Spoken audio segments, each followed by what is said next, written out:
Hello folks.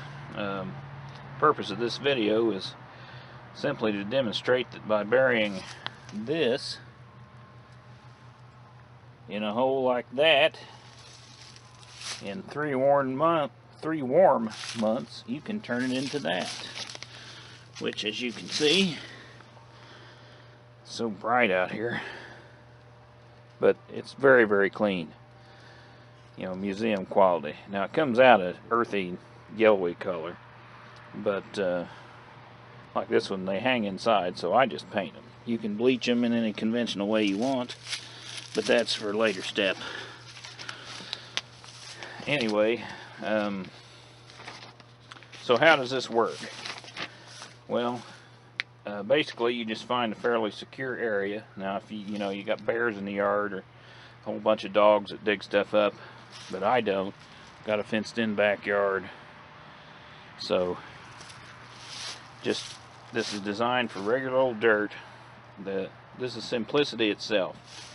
We tend to complicate things, and I think that's some of the reason why people resist this. They feel like it's too easy, and it's true. You got to pay for everything one way or another. In this case, our cost is time. Instead of boiling it and scraping it, which is a lot of work, and getting it pretty instantly, you've got to chuck it in a hole and wait at least 3 months, probably 6, because it's winter.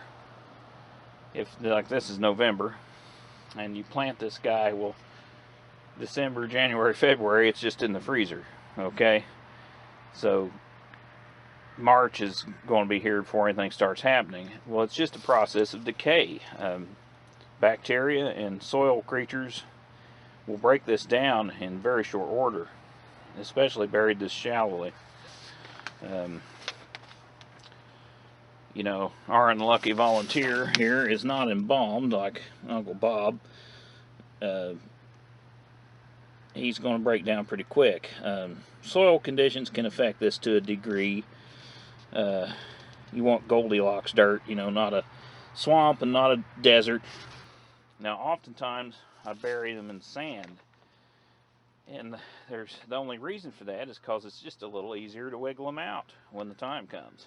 It doesn't seem to bother the worms and the beetles and the ants. In fact, they probably like it.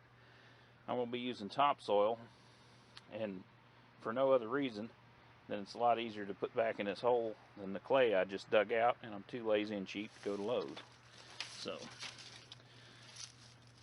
our unlucky volunteer here, this is was shot by my friend, a irascible old Vietnam vet, but he's still getting around. I had to help him gut it and everything, but he didn't even know I brought this back from the processor. I took it in for him, but once I had the number and had it checked in legal and everything, I just brought the head back, and I'm going to give it to him as a surprise.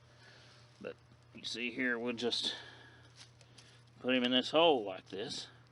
Nothing, no. Now I cut his ears off, you might notice, and that's just so the tips aren't sticking up out of the dirt, and I don't have to bury it as deep.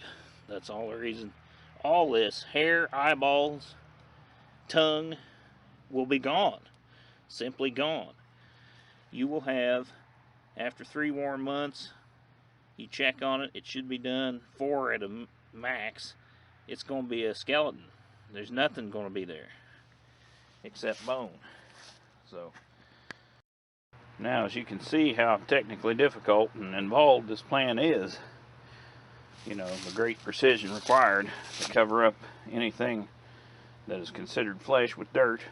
And don't worry about that dirt, it won't bother the antlers, it won't stain them or nothing. Now, when you get it out of the ground, they might look a little off color, but it's because they're wet. It's like when you find a shed antler.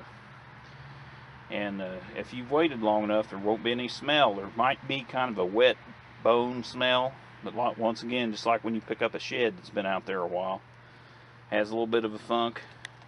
You hang it outside for a few days, but usually it just smells like dirt, and it certainly doesn't smell like a dead body. Now, how this works is putrefaction, decay. Okay, if you pull this out of the ground 2 months, yes, it's going to stink. And I've had people ask about that. I really have, incredibly. But the bacteria need to break this down are anaerobic. They don't even need oxygen. And the ones that do need oxygen can get some through that loose dirt like that. It's buried so shallow. And there's beetles and other critters that can get to it. And they will clean it up. But what I do now, sun will destroy antlers.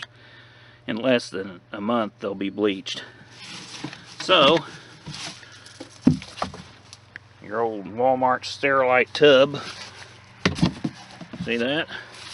Maybe put a rock on it to hold it down. Simple. One other thing I like to do,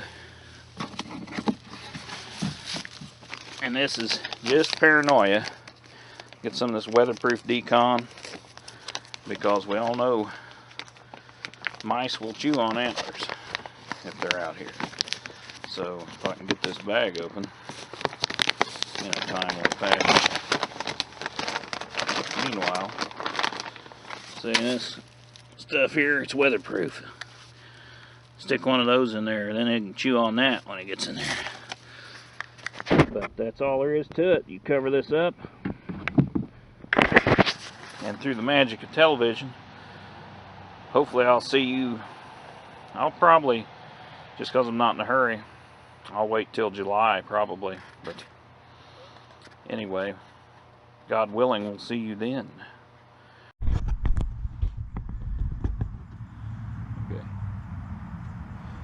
Okay, folks, it's been a little more than 3 months. It's October 13th or something of the next year. So he's been cooling his jets in the ground for a whole year. So if my process is right, he should be pretty clean by now. The weed eating has went neglected, as you can see. Let's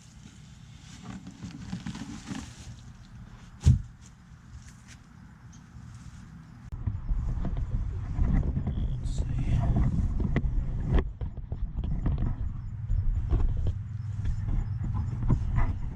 All right. Got to be a little careful when you pull them up, especially if there's any roots or anything around. Those teeth and nasal bones can be real loose. But this guy feels like I can feel the jaw bones. They're so loose, it's going to come right up. Here, give me that shovel, Freddie. Here.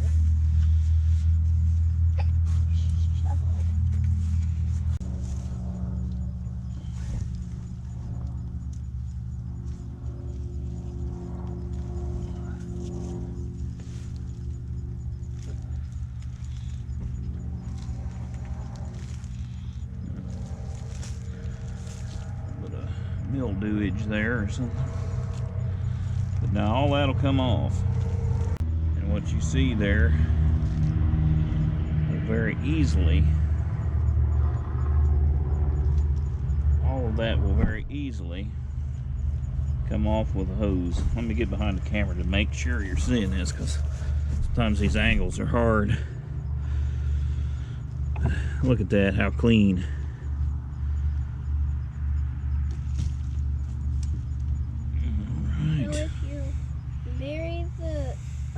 Deer head underground, the like worms and stuff will eat the... Yeah, and the bacteria. Huh?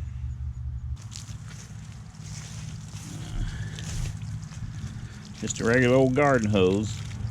No real pressure needed. I'll just give it some with my finger. Like that, see?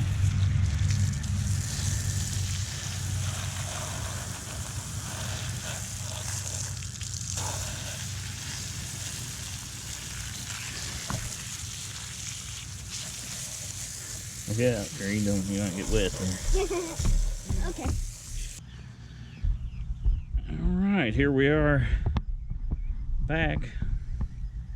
About 5 minutes spraying around with just a hose with no pressure, just what my thumb could give it. As you can see, he turned out nice and clean. Smells like dirt, and just a very little cleanup. and he's ready for whatever whitening process you want to do. Thanks for watching. Don't forget to subscribe.